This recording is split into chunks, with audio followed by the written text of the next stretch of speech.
चक्रव्यूह। गहराई में चलिए। आप सोचते हैं कि आप अपने फैसले खुद लेते हैं, लेकिन क्या सच में लेते हैं? जो इंसान आपसे कल मिला था, जिसने आपकी इतनी तारीफ की, जिसने आपको इतना खास महसूस कराया, क्या वो सच में आपका दोस्त था या कुछ और चल रहा था? और वो डर जो आपके मन में रहता है कि लोग क्या सोचेंगे, कि कहीं आप पीछे न रह जाएं, कहीं कोई आपको छोड़ न दे, वो डर कहाँ से आया? आज हम उन तरकीबों की बात करेंगे जो हमेशा काम करती हैं, हर बार, हर इंसान पर। और सबसे खतरनाक बात यह है कि जब ये तरकीब आप पर चल रही होती है, तब आपको लगता है कि आप बिल्कुल सही सोच रहे हैं। यही इनकी ताकत है। पहली बात समझिए, इंसान का दिमाग तर्क से नहीं, भावना से चलता है। जब कोई आपको बहुत गर्मजोशी से मिलता है, शुरुआत में ही बहुत ज्यादा ध्यान देता है, तोहफे, बातें, समय, सब एक साथ, तो आपका दिमाग यह नहीं सोचता कि यह क्यों कर रहा है। आपका दिमाग सिर्फ यह महसूस करता है, अच्छा लग रहा है। और यहीं से खेल शुरू होता है। यह जो अचानक से बरसाया गया प्यार है, यह प्यार नहीं है, यह एक निवेश है। धीरे धीरे वो ध्यान कम होने लगता है, तारीफें कम हो जाती हैं, आप खुद को बदलने लगते हैं, उन्हें खुश रखने के लिए, क्योंकि आपको उस पहले एहसास एहसास की आदत हो चुकी है। और जब आदत बन जाती है, तो नियंत्रण अपने आप आ जाता है। अब दूसरी बात, डर। यह सबसे पुराना हथियार है। जब कोई आपको यह बताता है कि अगर तुमने यह नहीं किया तो समझ लीजिए कि वो आपकी मदद नहीं कर रहा।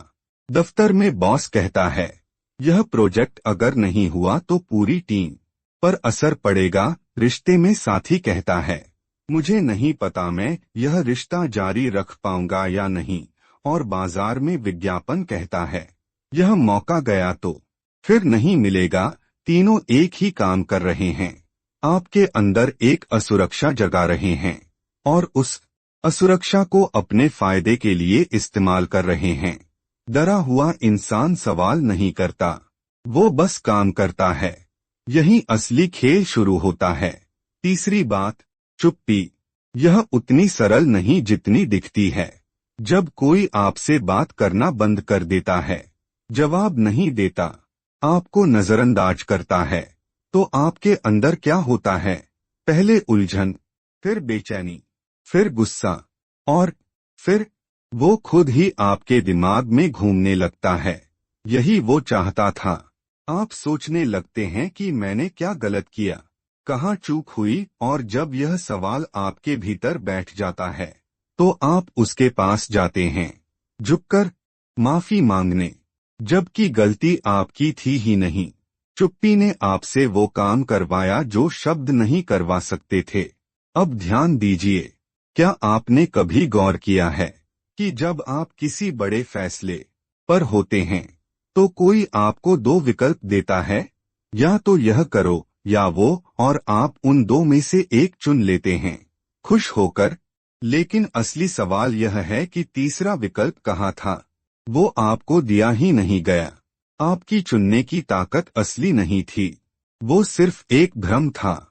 आपको लगा कि आप चुन रहे हैं, लेकिन जो विकल्प आपके सामने रखे गए थे, वो पहले से तय थे। घर में, दफ्तर में, बाजार में, यह हर जगह होता है। पांचवी बात, अपराध बोध। यह सबसे धीमा जहर है। कोई आपकी पुरानी गलती को याद दिलाता है, बार बार, धीरे धीरे, और धीरे धीरे आप खुद को उस गलती के लिए जिम्मेदार महसूस करने लगते हैं। तुमने तब मुझे अकेला छोड़ दिया था, मैं हमेशा तुम्हारे लिए करता हूँ, पर मैंने कितना त्याग किया है तुम्हारे लिए। यह वाक्य सुनकर आपका मन पिघलने लगता है, और आप वो करने लगते हैं जो वो चाहता है, अपनी मर्जी से नहीं, बल्कि उस बोझ के नीचे दबकर। लेकिन कहानी यहीं खत्म नहीं होती। अब एक गहरी परत, क्यों काम करती हैं ये सब तरकीबें? इसलिए नहीं कि आप कमजोर हैं, इसलिए कि आप इंसान हैं। आपको जुड़ाव चाहिए, स्वीकृति चाहिए। यह महसूस होना चाहिए कि आप महत्वपूर्ण हैं, कि कोई आपकी परवाह करता है, और जो इन तरकीबों को जानता है वो इन्हीं जरूरतों को निशाना बनाता है। वो आपकी ताकत पर वार नहीं करता, वो आपकी कमजोरी पर वार करता है। वो कमजोरी जो असल में आपकी इंसानियत है, इसीलिए पता नहीं चलता। और सबसे खतरनाक बात यह है कि कभी कभी आप खुद यह सब करते हैं, जाने अनजाने। जब आप किसी को जीतने के लिए जरूरत से ज्यादा अच्छे बन जाते हैं, जब आप किसी बात पर चुप रह जाते हैं सोचकर कि वो खुद समझ जाएगा, जब आप किसी को याद दिलाते हैं कि आपने उनके लिए क्या क्या किया। यह सुनने में अजीब लगेगा, लेकिन इन तरकीबों का इस्तेमाल सिर्फ बुरे लोग नहीं करते, हम सब करते हैं कभी कभी। अब एक सवाल, क्या आपने कभी किसी को यह कहते सुना है, हम तो एक ही हैं, एक टीम हैं, हम साथ हैं, और उसी सांस में उन्होंने आपसे कुछ ऐसा मांगा जो सिर्फ उनके काम का था। यह साझेदारी नहीं थी, यह आपको उनके काम में शामिल करने का एक तरीका था, ऐसा कि आप मना न कर पाएं, क्योंकि अब तो आप एक टीम हैं, और अब अगर आपने मना किया तो आप टीम के खिलाफ हो गए। यह बंधन शब्दों से बनाया जाता है, लेकिन इसकी जकड़न असली होती है। तो क्या करें? एक काम करें, रुकिए। जब भी कोई आपसे कुछ मांगे, या आप किसी फैसले पर हों, या कोई आपको डराए, मनाए, अपराध बोध दिलाए, बस एक पल के लिए रुकिए और पूछिए खुद से, यह फैसला मैं अपने लिए ले रहा हूं या किसी और की वजह से? यह एक सवाल बहुत कुछ बदल सकता है। वो दुनिया जिसमें आप कल जी रहे थे, वो वही है, वही लोग, वही रिश्ते, वही दफ्तर, वही बाजार, लेकिन अब आप उसे अलग नजर से देखेंगे।